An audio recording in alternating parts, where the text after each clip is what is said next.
Hi everyone, Nick Creticos of Nick's Seasonal Decor here with my best friend Tanya. So just give me 1 second to make sure I'm actually live on the right page. And we are, awesome. So what we're going to be creating today, again, spur of the moment. Every time I'm with Tanya, it's always spur of the moment. But what I thought we would do is do a miniature wreath with both lime green and yellow. I have some lemons if we want to add it to this wreath, but they're a little large. So I think we're just going to stick to a few flowers, some mesh, and maybe a 3-ribbon bow. So let me pull up the feed on my laptop as well, but I hope you guys are having a great Father's Day. Okay, here we go.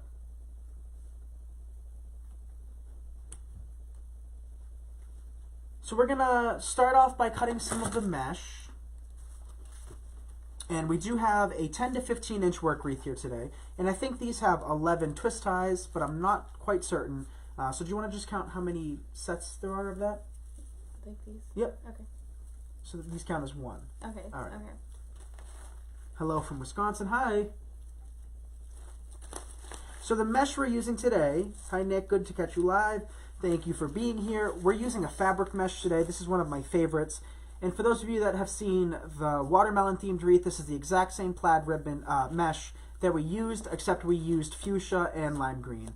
So today we're using lime green and kind of like a lemon yellow. There's 12? 12. All right, so sometimes those wreath has 11 or 12 of them. Just depends on how they make them.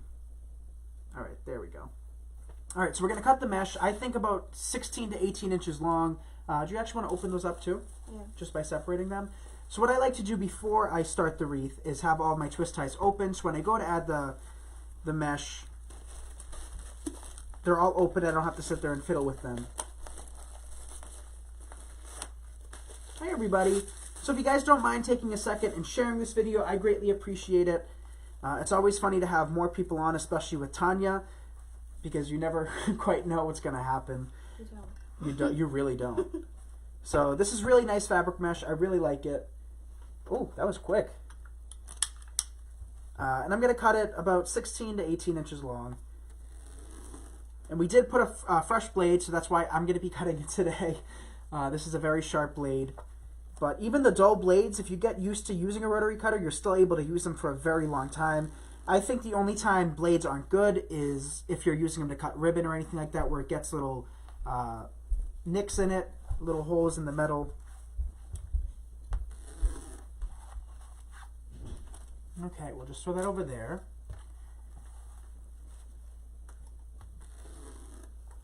So how was everybody's day? Me and Tanya had a fire with some of our friends last night, which was fun, except it was really windy. And the fire kept going in our faces, the smoke. But other than that, we had a fun night. Today was more relaxing. I edited some videos today for the exclusive wreath community, and I see some of them are watching it right now. We created, let's see if you can see behind me, we created this wreath today, which I think is really whimsical. It has like the typical fall colors, but we used a wreath attachment kit from Trendy Tree, and it has a pilgrim hat with turkey legs. So just something kind of fun.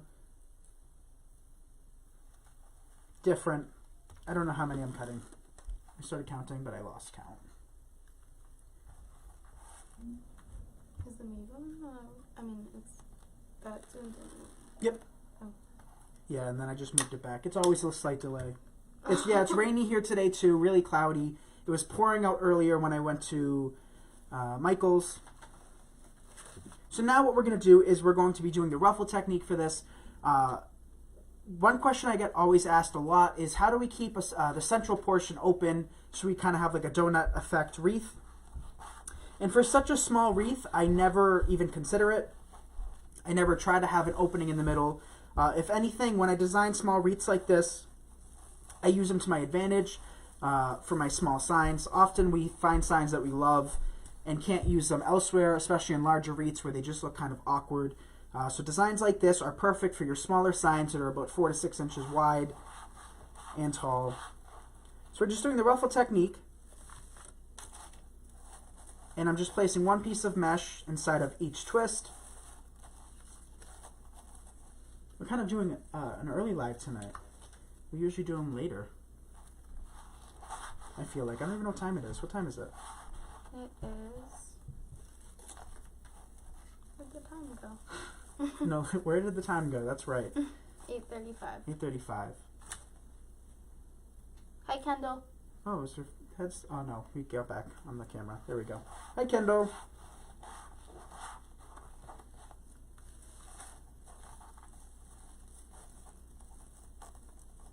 So, yeah, like I said, I never focus on the middle part of this wreath. I always just let it do its thing.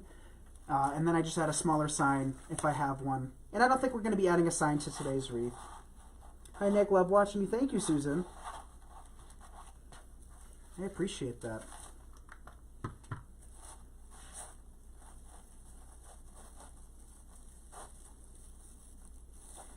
I love the mesh, but don't know how to prevent it from fraying. So this is fabric mesh, and depending on how you work with it, it could fray more, it could fray less. For this, I don't mind the look of it fraying, since it is kind of like a fabric. I kind of think of it like ripped jeans or something of that nature.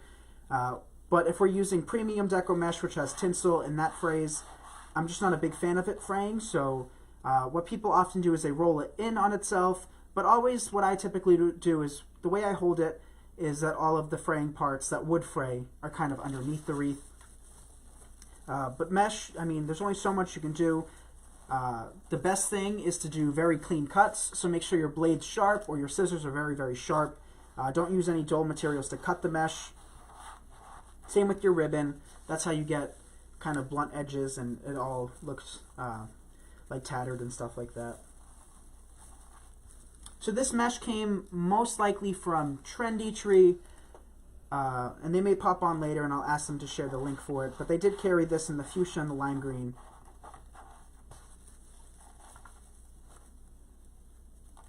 I think we need to cut a couple more pieces.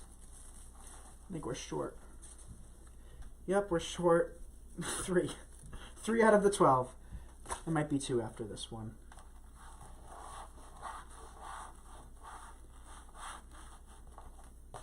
We have 2 pieces left to add.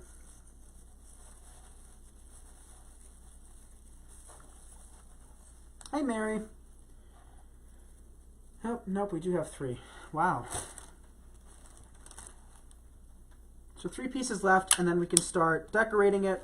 So another tip is if I'm ever purchasing a pre-made work wreath, I never cut the tinsel ties. I always try to match them to whatever design I'm working with. Reason being, I'm spending extra money for the tinsel ties, so I think since we're not making it ourselves, we don't have to go through the hassle of removing them. And if I'm spending extra money, I want to do less work. So I never cut them. I don't mind the look of the tinsel ties, but I do not like the look of pipe cleaners in my design. So if we were making our own work wreath, we would save the money by making it ourselves, but we would also have to add extra time in cutting the pipe cleaners off. Well, that's just a personal preference. You could leave them on if you'd like. I just don't personally like the look of them.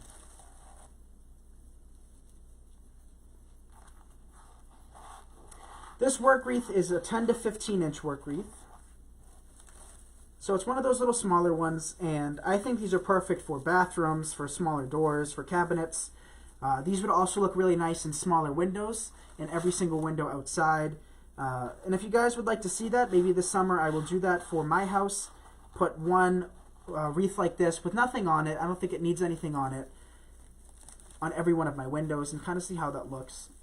Because we have a colonial house where if there's a window on one side, there's a window on the other. So this is how the wreath looks, all completed with our mesh. And the next step is to make sure that you twist them secure. And then what I always like to do is just take them and poke them back into the wreath. We're not adding anything else on top of those twists. And since we match the pipe cleaners to the mesh, not the pipe cleaners, the tinsel ties to the mesh, you hardly can see them. They blend right in. They just add a little bit of texture. But like I said, if we were adding pipe cleaners to this, I would be cutting them off. I'd be twisting them and cutting them off. I cut the ruffles between 16 to 18 inches. Typically I stick to one number, but I always give you guys guidelines to stay within. It doesn't have to be exact. If it's 16 inches or 18 inches, or if you cut half one size, half the other, you're not really going to be able to see with this technique, which is why this technique is perfect for beginners. versus the ruffle technique, the poof technique, or the curl method. Because this is always a hit. You know, if you're a little bit off, it's not going to show like other methods. Okay, so a couple more twist ties to hide, and you'll be able to see what it looks like after we hide them. And by hiding them, I'm just tucking them behind the wreath, and then afterwards I'll come back and I'll bend them back into the wreath so that it's not sharp behind the door. So this is how it looks. I think these would be really nice in every single window. Hi everybody. So now our next step is to, I think we're going to do a bow on one side and then just have flowers come on either side. What do you think? Pretty. Tanya says it's a go, so let's do that. It's a go. So we have the option of using 3 ribbons, and I think maybe we'll just use all 3. Or should we just use 2? 3 or 2? 3. 3? 3. Okay. Tanya says 3. So this ribbon came from the Wreath shop, and you could purchase it at thewreathshop.com. This was actually a ribbon that we all received in our gift bags from Wreath Makers Live last June, which is actually probably like this week. So it's about a year. I've had this ribbon sitting for the perfect project, and I really like the way it looks against this mesh. And then I also have these 2, which either came from Trendy Tree or Craft Outlet. And we'll just create a funky bow. Do we have scissors? Yes. And this. We just lost them like 3 minutes ago. Alright. And then I'll just need 1 pipe cleaner. And what we're going to do is create a funky bow. So let me zoom in a little bit. I know you can't see Tanya's beautiful face at this point, or mine, but it'll be okay. We'll just create a bow. So for a funky bow, this is a perfect bow for using up scraps. I don't think we're going to do something too large. I think we're going to keep our loop size approximately 3.5 inches wide at the most. Hi there, Nick, and hi, Tanya. Hello.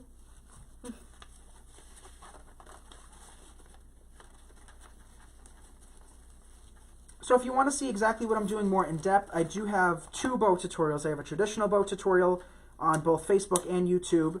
And I also have a funky bow tutorial using 5 of the same ribbons. I think I used pinstripe ribbon. And both of those are on my Facebook and YouTube. It's probably easier to find it on my YouTube because we have done a lot of lives since those videos on Facebook, whereas I don't post nearly as often on YouTube.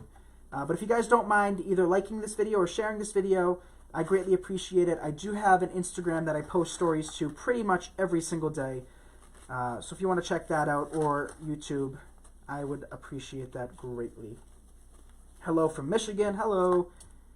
So we've done 2 sets of the yellow, and now we're going to do 2 sets of everything else. And then what I'll do is I'll add 1 longer one to kind of have some streamers going downhill. And we'll see if we like this in the end. So these ribbons, the 2 striped ribbons, are a little bit thick. Not necessarily a good thick, a little bit awkward to work with. But this one is just perfect. I think these are very inexpensive ribbons and perfect for basically every wreath. But I'm not measuring. The only thing I like to keep consistent is the size of the loops. Other than that, tails can be a free-for-all however long you want them. So we've added 2 sets of each, and our next step is to just add a longer tail. And rather than use a lime green, I think we're actually going to just use the yellow today. Or we could do both. Truly doesn't make a difference. But I just added an extra long tail, approximately 18 inches in length. And we're just going to add 1 more loop of the yellow. And then cut it off, again, approximately 18 inches long. So here's the moment of truth to see if I got all of the tails within my bow without losing any. Sometimes we do. This looks like we did a good job. So our next step, which obviously is not the most fun, but I do think it's very crucial, is finishing the edges of your ribbon. And what we're going to be doing is, what is it, Tanya? Dovetailing. Dovetailing. So to dovetail, we're folding our ribbon in half and cutting from the middle out towards the wired edge. See, this is not professional or nice. So by dovetailing it, it makes it a little bit more classy and shows that you put a little bit more effort into it. So I just do that to all of the ribbon ends. It is a little tedious, but I do think it pays off in the long run.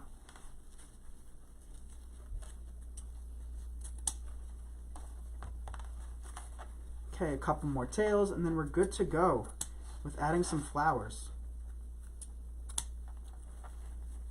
I say a couple more, but I still see like 4 or 5 more tails. All right, 2 more. 3 more. 3 more tails. All right, is that all of them? 2 more. 2 more. That's it. I promise. 2 more, and we are done dovetailing. All right. Whew. Messy. So our next step is to add our bow to our design. Hi, Gina.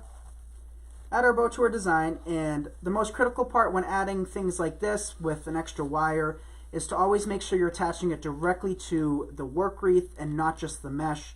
If you're attaching it just to the mesh, you pose the risk of the mesh kind of tearing over time and losing your bow, or for it to kind of sag over time as well.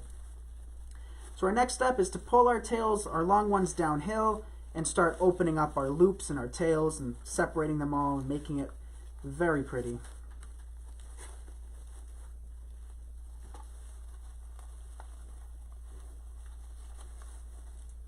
So I'm just pulling apart the colors, trying to space them out as evenly as possible. It does get a little bit tricky, and I'm not too particular with that. But we don't want colors necessarily side by side, or else it kind of ruins the entire effect we're trying to go for. And that looks fine for me. So we have a couple long tails, and then one relatively small, pretty bow in the left-hand corner for me, or right-hand corner for you. Hi, Maria. First time watching, love the hat. Thank you. Tanya, you look very tan in the video. I'm jealous. All right, next step is flowers. And one flower I have chosen today is a miniature Phalaenopsis orchid, which I don't believe comes in this particular color naturally, but I think it's still very pretty. And this was from Hobby Lobby. So what we're going to do is we're just going to break it apart. Is the hot glue skillet hot? Yeah. All right, you can just unplug it and toss it this way. Actually, don't toss it. Not safe. So I'm just breaking it apart. I still think of the time Carrie from Trendy Tree told me that she didn't know you could pull apart the picks. We could just switch too. Let's just switch. That makes it a lot easier. I didn't even think of that. That was kind of silly of us. I don't know why I said that. Just toss it over here. As if it's like nothing that could burn. Alright, we're going to switch. Do a switcheroo. Hi, Chris from Florida.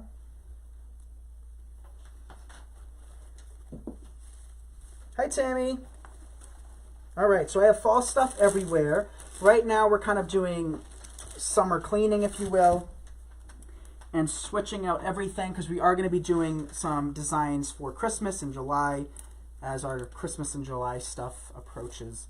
But we're going to add some Phalaenopsis orchids, which are one of my favorites. Let's zoom out a little bit. But what I'm going to do is I'm just going to hot glue them in place. And what we're going to do is kind of essentially create a crescent on the left and right hand side. So we're going to come out about halfway on either side and place some of these. This wreath's not going to be super ornate or fancy. It's just going to be a basic miniature wreath that would look perfect anywhere.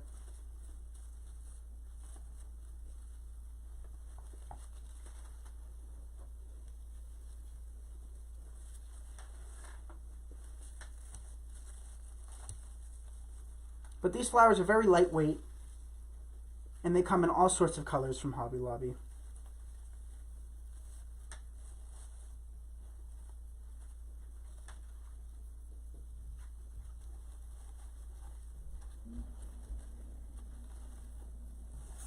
And we're only going to be using one spray of it.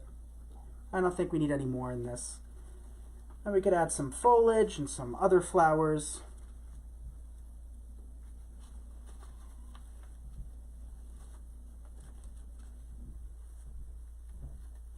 All right, what else should we add? I really like these leaves. Do you like them in this? Or might they get a little hidden?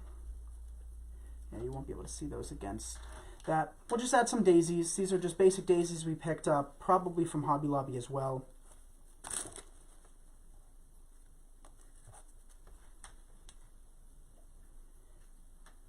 I don't think we're going to go super heavy on flowers today. We're just going to add a few here and there.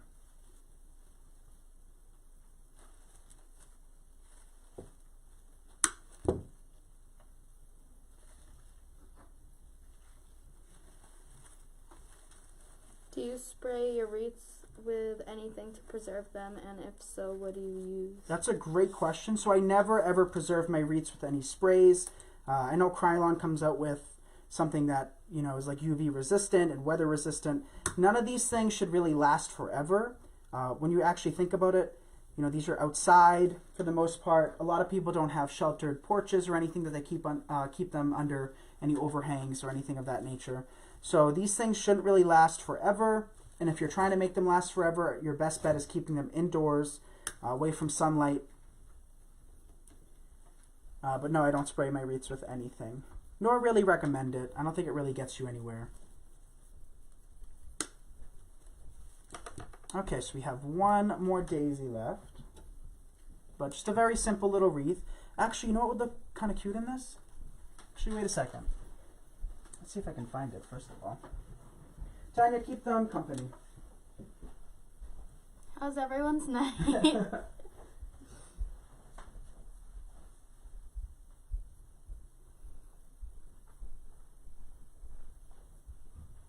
All right.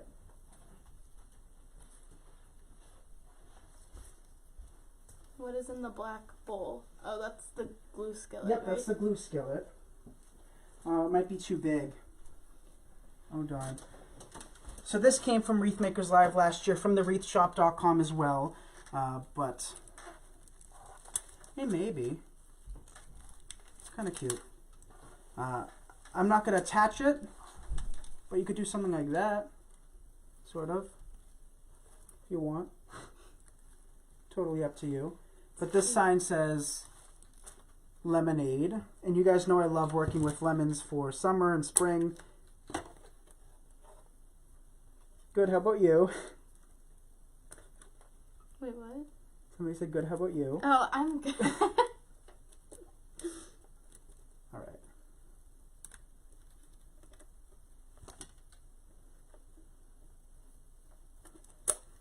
All right, we got the plastics off.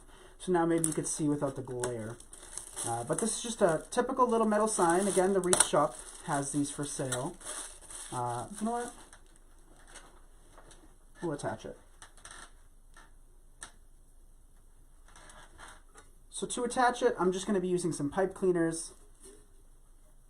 You could be using 22 gauge wire, which I'll probably switch out before we list this for sale, just because I like the look of it a little bit better than seeing pipe cleaners on it. And then, you know, any finishing touches, and then we're done. Let's see how I'll like it first of all. All right, that's fine.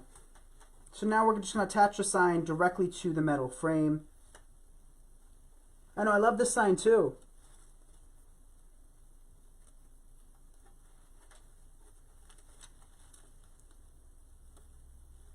What does Maria say? Are you able to see more? Yeah, I love these color combinations. I've attempted wreath making so many times and end up dumping everything in the trash. I love your work. Where can I buy your wreaths? Oh, well, thank you, first of all. You can buy them in my Etsy shop, but I don't want you to give up hope. You know, I can't even tell you how many wreaths I've created and not liked and just taken them apart and kept retrying. I mean, I can't even tell you how many lives I've made wreaths and you never saw them for sale simply because I just thought they were hideous. Right? How many times have I said something like, oh, I don't like it? Or even my home talk video. Like this video tonight, we don't know what we're doing because we just winged it. Which sometimes produces the best, or sometimes, like in this case, doesn't produce something that I'm in love with. But, yeah, you could add a lemonade sign, add some miniature lemons. And kind of have fun with it. I thought the sign was upside down for a second. I was like, oh, here we go. But, you know, something cute for your door. Pretty inexpensive to make, maybe about 15, 20 bucks. Perfect to have children make. Obviously, don't let them use scissors, wire snips, or hot glue. So you do all that, but they can just stick the flowers where they'd like and, you know, have fun with it. But I think that pretty much sums it up. If you guys have any questions, post them in the comment section, and I'll come back and answer as many as I possibly can. And as always, I thank you guys for watching this video. I appreciate every one of you guys, and I love all of you guys. So until next time, I hope you guys have a great night, and I'll see you all very soon. Bye, everyone. Bye.